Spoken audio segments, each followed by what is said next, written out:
사랑합니다. 축복합니다. 절기로는 지난달 4일이 입춘이었기 때문에 봄이 시작되었지요. 하지만 또 계절적으로 보면 3월은 봄의 또 시작이라고 할 수가 있습니다. 흔히들 봄은 여자의 계절이라 이렇게 말들 하지요. 하지만 봄은 모든 이가 좋아하는 것 같습니다. 봄은 만물이 약동하고 소생하는 그런 계절이기에 젊은이들이 여러 가지 환경으로 힘들지만 또 이런 봄을 맞아 새롭게 소망을 불어 넣어주기에 참 좋은 계절임에 틀림이 없습니다.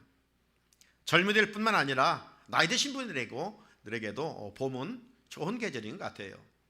겨울에 추워서 외출할 수 없었고 방 안에만 주로 계시했었는데 이제 따뜻한 햇빛이 찾아오니까 저희 아파트 단지도 보니까 어르신들이 양지에 앉아있는 그런 모습들, 그리고 또 걷기 운동도 하는 그런 모습들을 볼 수가 있었습니다. 봄은 이처럼 남녀노소 막론하고 모두 좋아하는 계절인 것 같습니다. 만물이 소생하는 봄, 이런 봄을 맞아 우리들도 신령한 봄을 맞이함으로 말미암아 금년 교회 표처럼 일어나 회복하는 은혜를 입어야 될 줄로 믿습니다. 개인의 신앙도 일어나고 우리 교회 공동체적으로도 일어날 수 있어야 합니다. 또 하나 일어나야 할 부분이 있다면 우리 가정도 더 이상 움츠리지 말고 일어날 수 있어야 합니다. 가정이 병들면 사회도 병듭니다.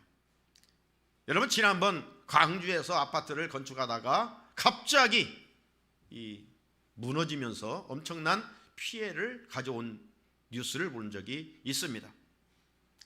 이처럼 가정이 무너지면 한순간 모든 것을 다 잃게 됩니다. 따라 3월 한 달은 성경에 등장하는 신앙 안에서의 아름답고 건강한 가정들을 찾아보면서 그런 가정들을 오늘 이 시대 우리의 가정으로 접목시켜 회복할 수 있는 그런 시간을 갖고자 합니다. 그래서 오늘은 첫 번째로 욥의 가정을 회복하라, 이런 제목입니다. 욥의 가정을 회복하라. 여러분, 먼저 욥에 대해서 한번 살펴볼까요? 욥은 어느 시대에 살았던 사람인가? 욥은 우리가 생각했던 것보다도 아주 오래전에 율법을 받기 이전, 모세 시대 그 이전이라고 하면 아브라함 시대, 족장 시대에 살았던 사람입니다. 그는요 우스 땅에 살았다고 성경은 기록하고 있고 그에게는 10자녀 7남 3녀가 있었습니다. 그리고 많은 부를 소유했던 사람으로 기록하고 있지요. 오늘 3절을 보게 되면 그의 소유물에 대해서 어떻게 말씀하고 있습니까? 양이 7,000마리, 낙타가 3,000마리, 소가 500결이, 그러니까 1,000마리라는 것이죠. 암나귀가 500마리, 그리고 종도 많았다고 그랬습니다. 옛날 이 시대에는 부의 측정이 바로 짐승이죠. 동물이 많으면 부자죠. 그래서 오늘 성경은 말씀하기를 이 사람은 동방 사람 중에서 가장 훌륭한 자니라. 이전 개역 성경에 보게 되면 이 사람은 동방 사람 중에 가장 큰 자라, 이렇게 번역했었죠. 우리 주변에 보면 물질의 복은 받았는데 그 인품과 성격이 좋지 못해 비난받는 사람들이 있습니다. 또 어떤 사람은 물질의 축복은 받았는데 자녀의 복을 받지 못한 사람도 있습니다. 그런데 욥은 자녀의 복도 받았지요, 물질의 복도 받았지요, 명예의 복도 받았습니다. 우리 흔히 부러우면 진다 말이 있는데 그래도 욥을 좀 부러움의 대상이 아닐 수가 없습니다. 사촌이 눈을 자면 뭐가 아파요? 배가 아프다. 욥이 이처럼 정말 부족함이 없을 정도로 완벽하게 풍요롭게 잘 사니까 시기한 자가 있었으니 사탄입니다. 사탄이 시기할 정도로 욥이 잘 살았어요. 그래서 어느 날 하나님 앞에 섰던 사탄이 하나님께 이렇게 말을 합니다. 욥기 1장 9절에 보니까 사탄이 여호와께 대답하여 이르되 욥이 어찌 까닭없이 하나님을 경유하리이까? 무슨 말이에요? 하나님이 욥에게 모든 복을 부족함이 없이 주었으니 하나님을 저렇게 잘 섬기는 것 아니겠어요? 그런 걸 한번 다 빼앗아 가보십시오. 아마 하나님을 원망하고 욕하고 저주할 거요. 자, 이런 과정 속에서 하나님의 허락하에 욥이 고난을 받기를 시작하죠. 참 우리 각자 인생에 이 사막과 같은 고해 같은 세상을 살아가면서 이런 아픔 저런 시련들이 있지요. 그러나 어찌 보면 욥처럼 고난당한 사람이 있을까 할 정도이죠. 욥은 우리가 상상할 수 없는 고난을 받았습니다. 우리가 아는 대로 욥은요, 그렇게 많던 재물이 하루아침에 다 빼앗겼어요. 잃어버렸어요. 뿐만 아니라 눈에 넣어도 아프지 않을 10자녀를 하루아침에 다 잃었어요. 10자녀가 하루아침에 죽었어요. 그런데 성경에 보게 되면 욥은 그의 입술로 하나님을 원망하지 않았다고 말합니다. 욥은요, 복을 받았기 때문에 하나님의 환경을 축복하셨기 때문에 하나님을 잘 경유한 것이 아닙니다. 욥은 어떤 상황에서도 하나님의 주권을 철저히 인정하고 믿음으로 살았기 때문이었습니다. 그래서 극단적인 고난 중에서도 하나님을 원망하지 않았습니다. 결국 욥은 고난을 이기고 처음보다 욥기 42장에 가보게 되면 더블의 축복을 받게 되고 잃었던 10자녀도 하나님께서 다시 주셨던 것을 볼 수가 있습니다. 욥기는 과정은 정말 극심한 고난이었지만 결국 해피엔딩으로 끝나고 있습니다. 그리스도 안에서 사는 자에게 주시는 축복이 바로 이런 거라는 거예요. 이 세상을 살아갈 때 욥과 같은 모습은 아닐지라도 다양한 고난이 아픔이 있잖아요. 그러나 인 크라이스트 그리스도 안에 있는 자들에게는 결국 그 종착역이 어디냐? 하나님의 나라 천국이라는 거예요. 해피엔딩으로 끝날 수밖에 없다는 거예요. 이란 말씀의 가치관을 붙들고 살아갈 때 우리는 어떤 환경 속에서도 넘어지지 않지요. 사랑하는 성도 여러분, 우리는 한 사람이 성공하면 성공 그 자체만 보면서 부러워하는 경향이 없지 않아 있습니다. 하지만 성공한 사람들에게는 성공한 그 분명한 이유가 있습니다. 오늘 본문에 등장하는 욥이 동방의 부자로 살 수 있었던 이유는 무엇이었을까요? 이유 없이 까닭 없이가 아니에요.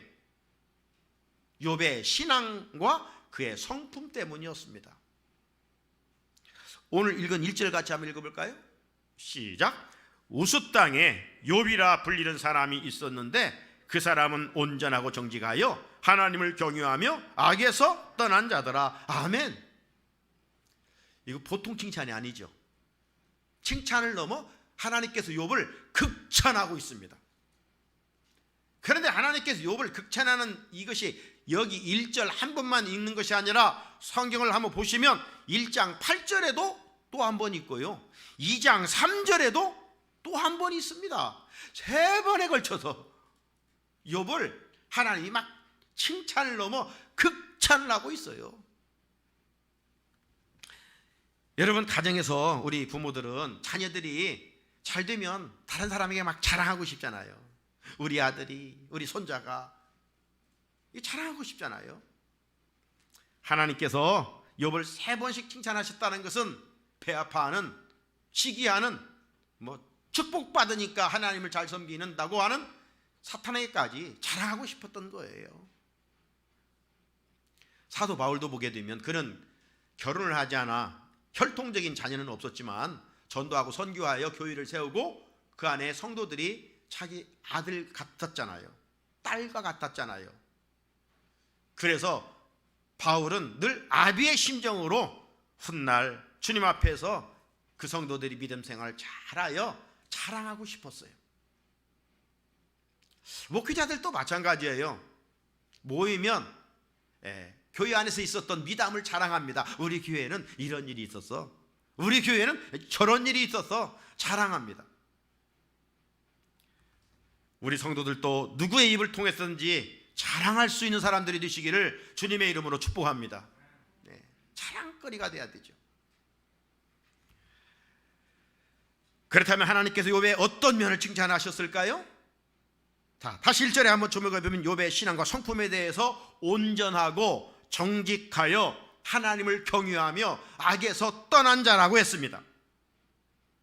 이런 가정이었기 때문에 하나님으로부터 많은 복을 누리며 살 수 있었다는 것이죠. 좀 더 깊이 살펴볼까요? 자, 첫째, 욥은 온전했습니다. 온전했어요. 자, 이 온전했다는 말은 욥이 죄를 전혀 짓지 않고 살았다는 말이 아닙니다.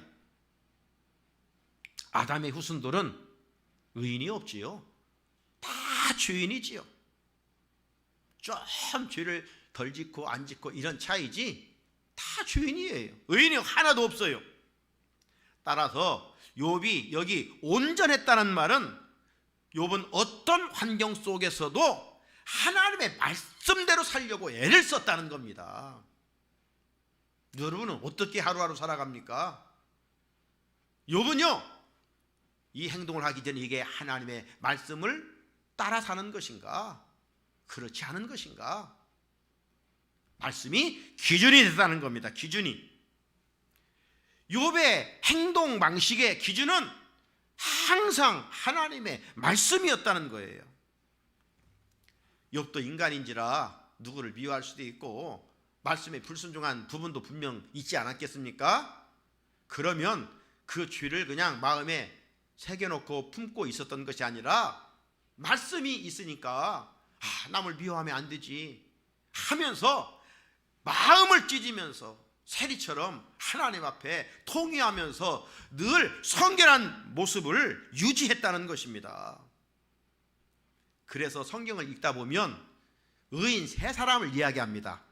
의인 세 사람을 이야기하는데 에스겔 14장 14를 보면 노아 그리고 다니엘, 욥, 이 세 사람을 항상 의인이었다 이렇게 이야기를 합니다. 이 세 사람의 공통점이 뭔지 아십니까? 이 세 사람들은 항상 말씀에 순종했다는 거예요. 노아, 하나님께서 어떤 명령을 했습니까? 노아야, 저 높은 산에 가서 방주를 지어라. 여러분, 배는 바다에 짓는 것이지 어떻게 산에다 짓습니까? 1, 2년 하다가 포기할 수도 있어요. 그런데 120년 동안 하나님께서 회개할 기회를 주면서 방주를 만들 수 있는 그런 시간을 허락했을 때 노아는 안 됩니다. 자기 생각에 사로잡혀 불평하지 않았습니다. 순종했습니다. 바보처럼.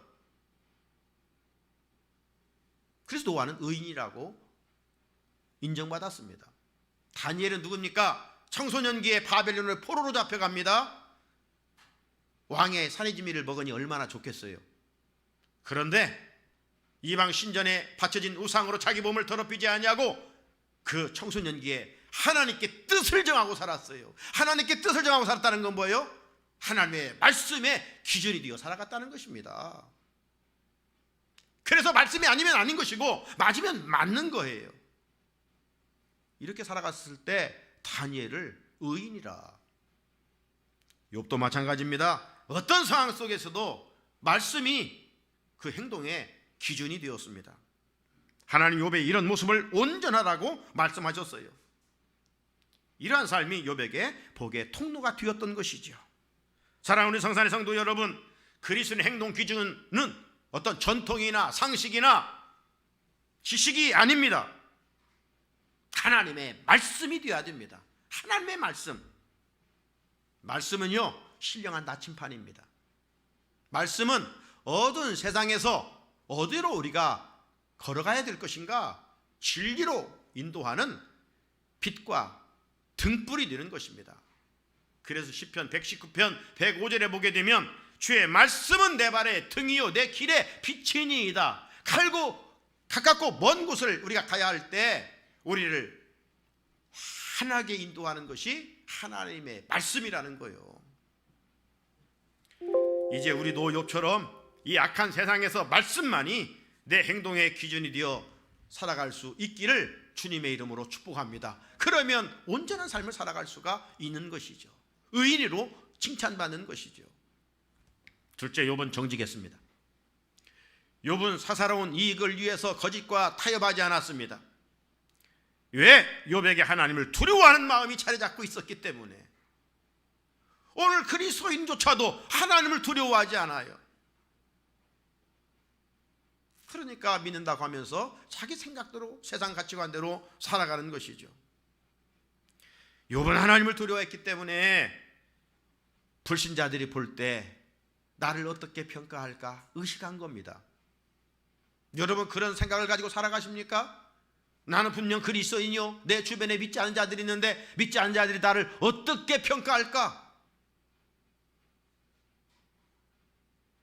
그들은 우리를 주시하고 있습니다. 그들은 우리가 그리스도인인지를 알고 있습니다. 교회에서 어떤 직분을 가지고 있는지 알고 있습니다. 그래서 추모합니다.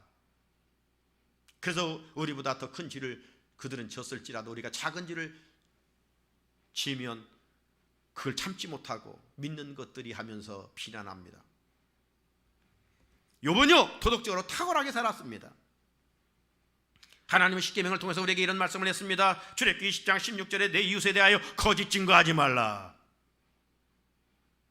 우리가 지난번 안디옥 교회에 대해 살펴봤는데 안디옥 교회 성도들은 이방 땅에 처음 세워진 교회였다고 했어요. 그런데 그 교회 성도들은 이방의 그 안디옥 불신자들로부터 어떤 칭호를 얻었다고요? 그리스도인.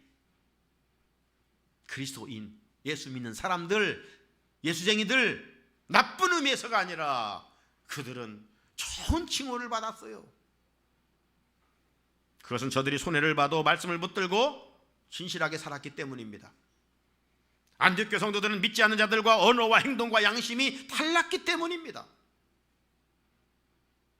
사랑하는 성도 여러분, 건강한 사회는 국방력, 경제력 이것으로만 논할 수가 없습니다. 도덕적 지수죠. 얼마만큼 백성들이 인격이 좋으냐 이것으로 측정할 수가 있는 것입니다. 거짓이 난무하는 사회는 병든 사회고 건강한 사회가 아니죠.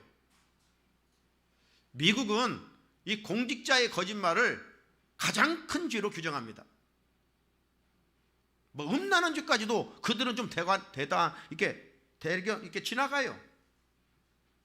그런데 공직자가 거짓말을 했다? 이건 덮어두지 않아요. 모든 것을 다 잃어버려요.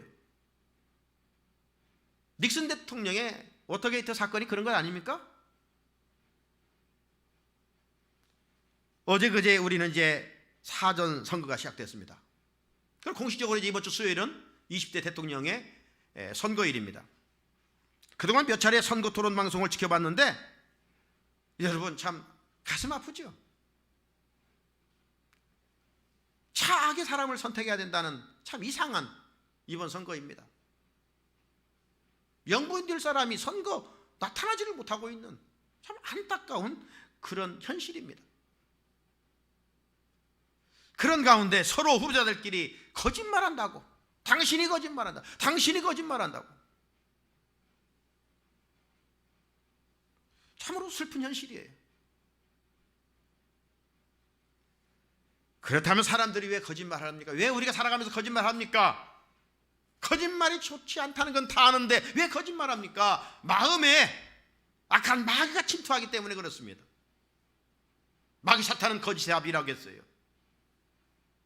살인의 아비고 거짓의 아비예요. 사람을 미워하고 죽인다, 거짓말한다, 그건 마귀가 틈탔기 때문에 그렇습니다.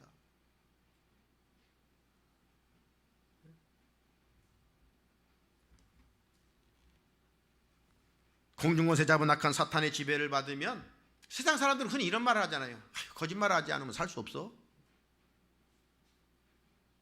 거짓말하지 않으면 살 수 없다는 거예요. 진실하게 살면 손해본다는 거예요. 그래서 서로 속이고 속고 살아갑니다. 그런데 진실하신 하나님은 거짓을 미워하고 싫어하셔요. 시인은 시편 119편 163절에서 나는 거짓을 미워하며 싫어하고 분명히 말씀하고 있어요. 정직하게 살아 손해본다면 하나님이 반드시 채워주십니다. 세상 사람들의 논리를 따라 살아갈 것이 아니라 하나님의 말씀의 논리를 따라 살아야죠. 그리고 오늘 찬양한 것처럼 하나님이 살아계신 하나님이시지, 거짓이 금방 승리하는 것 같지만 그것은 풀과 같은 거예요. 싱싱한 풀일지라도 농부가 낫으로 한번 딱 하면 그 싱싱한 풀도 베어져 정오의 햇빛에 바싹 말릴 수밖에 없어요. 그러므로 그리스도인들은 악인의 번성함을 부러워하지 말라 말씀하고 있는 거예요. 하나님이 진리의 하나님이시기 때문에 반드시 거짓은 망하게 되어 있습니다. 그렇다면 우리가 어떻게 욥처럼 정직하게 살 수 있을까요? 다른 거 없어요. 내 안에 하나님의 말씀으로 채워야 돼요. 말씀이신 예수 그리스도를 닮아가야 돼요. 여러분 기도할 때마다 주님 닮게 하옵소서. 주의 성품이 내 안에 채워지게 하옵소서. 말씀으로 가득 채워지게 하옵소서. 말씀의 지배를 받게 하옵소서. 말씀은 우리를 정직한 길로 인도하기 때문입니다. 셋째, 욥은 하나님을 경외하는 자였습니다. 욥은 사탄의 시기로 하루아침에 모든 것을 잃었습니다. 많은 부를 다 빼앗겼고 열자녀를 잃었습니다. 몸은 악성 피부병으로 인해서 기와장으로 긁지 않으면 견딜 수가 없었습니다. 그 처참한 모습을 보고 욥의 아내는 뭐라고 말합니까? 당신이 믿는 하나님을 욕하고 저주하고 죽으라고 했습니다. 우리가 이런 상황이라면 어떻게 행동할까요? 아마 하나님을 원망하기 전에도 기절해버리고 그냥 극단적인 행동을 하고 말았을 것 같아요. 여러분, 물질은 잃을 수도 있고 얻을 수도 있습니다. 하지만 사랑하는 열 자녀는 잃어버리면 어떻게 됩니까? 그런데도 욥은 그 처참한 상황에서도 하나님 앞에 죄를 짓거나 입술로 원망하지 않았다는 거예요. 자, 오늘 뒤로 나오는 욥기 1장 22절 한번 읽어볼까요? 시작. 이 모든 일에 욥이 범죄하지 아니하고 하나님을 향하여 원망하지 아니하니라. 아멘. 욥도 우리와 똑같은 사람인데 어떻게 그런 극한 상황 속에서 이런 고백을 할 수 있었을까? 욥은 천사입니까? 우리가 똑같은 사람이에요. 어떻게 이런 고백을 할 수 있었을까? 욥은 상황과 형편을 따라 하나님을 경외하는 수준 낮은 인간이 아니었어요. 하나님이 잘 해주니까 하나님 잘 섬기고 내 삶이 어려우니까 하나님 멀리하고 그런 수준 낮은 자가 아니었다 이 말이에요. 욥은 어떤 환경에서도 하나님을 경외하기로 작정하고 다니엘처럼 하나님께 뜻을 정하고 살았던 사람이기 때문입니다. 하나님께서 이런 욥과 그의 가정에 어찌 은혜와 복을 주시지 않겠습니까? 하나님은 오늘 우리들이 욥처럼 하나님을 경외함으로 은혜와 복을 누리고 살기를 원하십니다. 그런데 교활한 마귀가 찾아와 방해를 합니다. 마귀는 우리로 하여금 작은 고난 앞에서도 쉽게 원망하게 하고 하나님으로부터 멀어지는 것으로 미혹을 합니다. 그 미혹을 받으면 우리는 어떤 생각이 들었느냐? 그래, 말씀대로 살면 얽매이는 것 같고 말씀에서 벗어나 내 마음대로 살면 그게 정말 자유고 행복인 것처럼 생각이 들어와요. 자녀들이 왜 자꾸 부모님 곁을 막 떠나려고 합니까? 떠나면 자유하고 좋은 것 같아요. 정말 그런가요? 그래서 달콤한 미혹에 넘어가는 이들이 많습니다. 요즘 새벽마다 우리는 누가복음을 읽어가고 있는데 누가복음 15장에 탕자의 비유가 있지요. 둘째 아들이 때도 안 됐는데 아버지에게 분깃을 달라가지고 먼 길을 떠났어요. 아버지 속을 썩이고 나간 아들이 잘 되겠습니까? 그 분깃을 가지고 허랑방탕하고, 돈이 있을 때는 사람들이 막 많았지만 돈 없으니까 세상 인심 다 떠났어요. 뭐 하나 먹을래도 사 먹을 돈이 없어요. 그래서 이 탕자가 돼지를 치잖아요. 유대인들에게 돼지는 불결한 거예요. 이방인들이 돼지를 치는 건데 이방인의 땅에 가서 돼지를 치고 있었어요. 돼지가 먹는 쥐염려를 먹었는데 그것조차 먹을 수가 없는 아주 비참한 처지에 이르게 됩니다. 예수님은 탕자 비유를 통해서 무엇을 말씀합니까? 기본적으로는 하나님의 사랑을 말씀하고 있지만 아버지를 떠난 인간의 비참함을 말하고 있는 거예요. 이 비참한 탕자가 어떻게 회복됐습니까? 결단하죠. 우리 아버지 집에 가면 종들도 배불리 먹는데, 그렇게 생각하고만 있었으면 끝났을 거예요. 그냥 결단하고 아버지께로 돌아옴으로 회복이 되었지 않았습니까? 여러분, 하나님 아버지께로 돌아오면, 회개하고 돌아오면 하나님께서 은혜를 주셔요. 그래서 성경 말씀해 보게 되면 야고보서 1장 17절, 온갖 좋은 은사와 온전한 선물이 다 위로부터 빛들의 아버지께로부터 내려온다고 그랬어요. 내가 노력해서 얻는 것 같지만 모든 것을 허락해 주시고 주시는 분은 위에 계신 하나님이라는 게, 하나님이 결재권을 가지고 계시다는 거예요.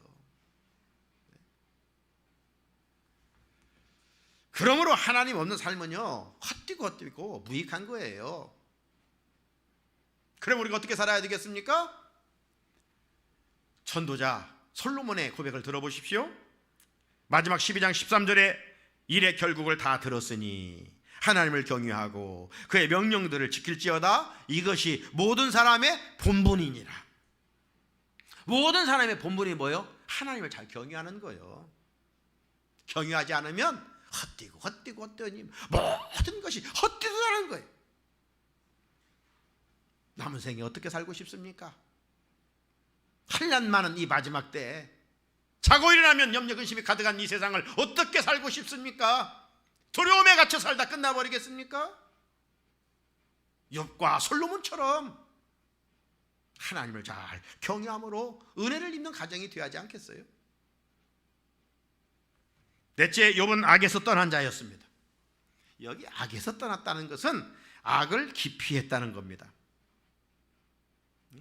못이 들어서 피한다는 말처럼 악을 피했다는 거예요. 욥은요, 선악을 구별할 줄 아는 지혜자였습니다. 성경이 말하는 선악은 우리가 생각하는 도덕적인 차원을 뛰어넘습니다. 성경이 말하는 선은 하나님께 속한 것이고 악은 하나님을 벗어난 것, 하나님을 떠난 것을 악이라고 규정합니다. 따라서 하나님께 속한 지혜로운 자들은 악에서 떠나 선을 행하며 영생을 얻게 되는 것이죠. 시편 37편 27절, 악에서 떠나 선을 행하라. 그리하면 영원히 살리니. 반대로 하나님을 떠나 사는 미련한 자들은 악을 떠나기를 싫어해요. 악은 떠나야 되는데 악은 나쁜 것인 줄 알면서도 떠나기가 싫어. 우선 그것이 달콤하니까. 잠언 13장 19절, 소원을 성취하면 마음에 달아도 미련한 자는 악에서 떠나기를 싫어하느니라. 악에서 떠나는 걸 싫어해요. 그래서 악한 것인 줄 알면서도 악을 행하는 겁니다. 그렇다면 악에서 떠난 자의 삶은 어떤 것을 말할까요? 도덕적인 차원을 뛰어넘어 선한 일에 부유한 자로 살아가는 것을 말합니다. 선한 일이란 무엇입니까? 성경에 제가 뒤져보니까 선한 일이란 나눠주고 베푸는 일이에요. 이게 선한 일이에요. 디모데전서 6장 18절, 선을 행하고 선한 사업을 많이 하고 나눠주기를 좋아하며 너그러운 자가 되라. 그리고 또 하나 성구사절을 찾아보니까 선한 일이란 화평을 구하는 거예요. 전쟁을 일어나는 것은 약한 일이죠. 평화를 추구해야 될 텐데. 베드로전서 3장 11절, 악에서 떠나 선을 행하라. 화평을 구하며 그것을 따르라. 화평을 구하고 그것을 따르라. 새로운 피조물은, 우리의 사명은 피스메이커 아닙니까? 화목하게 하는 직분을 주셨지 않았습니까? 악에서 떠난 자의 삶은 선한 일과 화평을 도모하는 삶입니다. 우리는 하나님께 속하여 악에서 떠난 자들입니다. 그렇다면 나눈 일과 화평을 세우는 일에 부유한 자가 되어야 되겠죠. 하나님의 눈은 이런 자들을 살피시고 하늘문을 여셔서 때마다 시마다 은혜를 베풀어 주시는 줄로 믿습니다. 1절에서 이 욥의 아름다운 신앙과 성품을 말하고 있어요. 하지만 끝으로 또 하나 욥의 가정을 회복해야 할 중요한 이유가 있는데 그것은 무엇일까요? 욥은 자녀들의 신앙을 염려하는 사람이었다는 거예요. 자녀들의 신앙을 염려하는 아버지였다는 겁니다. 4절 5절 말씀해 보게 되면 욥은 자녀들 생일잔치만 해주고 끝나지 않았습니다. 생일잔치에 선물만 주고 끝나지 않았습니다. 자녀들을 위해 성결의 번제를 드렸습니다. 이것은 욥이 물질보다 자녀들이 하나님 주신 최고의 복음을 알고 살았기 때문입니다. 욥은 신앙인으로서 자녀들이 땅에서 성공하는 것, 잘 되는 것, 출세하는 것, 건강하는 것, 그것으로만 만족하지를 않았습니다. 무엇보다 자녀들이 하나님의 말씀, 진리 안에서 자라가기를 간절히 소원했습니다. 욥은 자녀들을 영적으로 방치하지 않았습니다. 우리가 세상 교육은 얼마나 열심입니까, 자녀들. 그런데 영적인 교육에는 무관심합니다.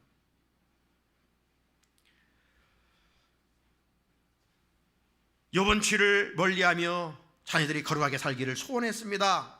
그래서 욥은 한 자녀 생일이 돌아오면 나머지를 다 모이게 했습니다. 그리고 기쁘게 즐겁게 해피 버스데이 투 유 생일잔치 해주고 선물도 나눠주고 즐거운 시간을 보내고 끝나는 것이 아니라 그 다음 행사가 중요한 겁니다. 이제 생일잔치가 끝난 후 성결의식을 했어요. 사랑하는 자녀들이 하나님 앞에서 1년을 살아오면서 부족해서 또 하나님을 욕되게 했던 죄들은 없는가? 하나님 이 번제를 받으시고 우리 자녀들의 죄들을, 허물들을 다 용서해 주십시오. 그리고 이 자녀들이 하나님을 잘 경외할 수 있게 해 주십시오. 이것이 한 해만 그런 것이 아니라 5절 끝부분에 보니까 욥의 행위가 항상 이러하니라. 욥은 개인적으로 하나님과 돈독한 삶을 살았습니다. 그리고 욥은 자기들의 신앙을 염려하며 살았습니다. 욥은 온 식구가 하나님을 경외하기를 소원했습니다. 이런 신앙이 뒷받침되니 하루아침에 모든 것을 잃고서도 하나님을 결코 원망하지 아니하고 오히려 그런 환난 중에 자기를 살피면서 하나님 앞에 회개하며 하나님께 예배를 드렸다고 그랬어요. 욥기 1장 20절 욥이 일어나 겉옷을 찢고 머리털을 밀고 땅에 엎드려 예배하며. 욥은 어떤 상황 속에서라도 예배 드리는 일을 우선했다는 겁니다. 우리가 예배 드리는 일이 지금 내 삶의 차선으로 밀리고 있지는 않는지요? 우리가 욥의 믿음을 본받아 예배하는 일에 열심을 낼 때 우리도 그의 성품과 신앙 온전하고 정직하여 하나님을 경외하며 악에서 떠난 삶을 살아갈 수가 있습니다. 사랑하는 성산의 성도 여러분, 오늘날 가정이 심하게 병들고 무너지고 있습니다. 가정이 무너지면 성공한들 무슨 소용이 있습니까? 가정이 무너지는데 많은 부를 가지고 있으면 무슨 소용이 있습니까? 하나님이 세우신 가정이 건강하고 행복해야 됩니다. 그래서 오늘 하나님께서 욥의 가정을 통해서 우리 가정이 일어나 휴가라고 말씀하고 있습니다. 먼저 가정에서 부모들이 욥과 같은 신앙과 인격과 성품을 회복해야 됩니다. 그리고 욥처럼 부모로서 자녀들 앞에서 하나님을 잘 경외하며 예배 생활에 본을 보여야 합니다. 나아가 부모들이 자녀들의 신앙을 염려하여 부모의 믿음의 대를 잘 이어갈 수 있어야 합니다. 이 거룩한 사역을 위해 부모들이 하나님 앞에서 바로 서기를 힘쓰며 가장 귀한 선물인 자녀들을 품고 날마다 기도의 분량을 채워가고 살아갈 수 있어야 합니다. 세상 사람들처럼 자녀들이 땅에서 성공하는 것으로 만족해서는 결코 안 됩니다. 하나님 없는 그들의 종착역은 지옥 또 어디가 있겠습니까? 우리 모두 욥의 가정처럼 신앙의 명문 가정을 세워 이 땅에서 하나님 주시는 은혜와 복을 누려가는 우리 성산의 성도들이 될 수 있기를 주님의 이름으로 축복합니다. 거룩하신 하나님 아버지, 오늘날 가정들이 심하게 병들고 무너져가고 있습니다. 하나님이 세웠기에 마귀는 틈을 타 가정을 파괴시키고 있습니다.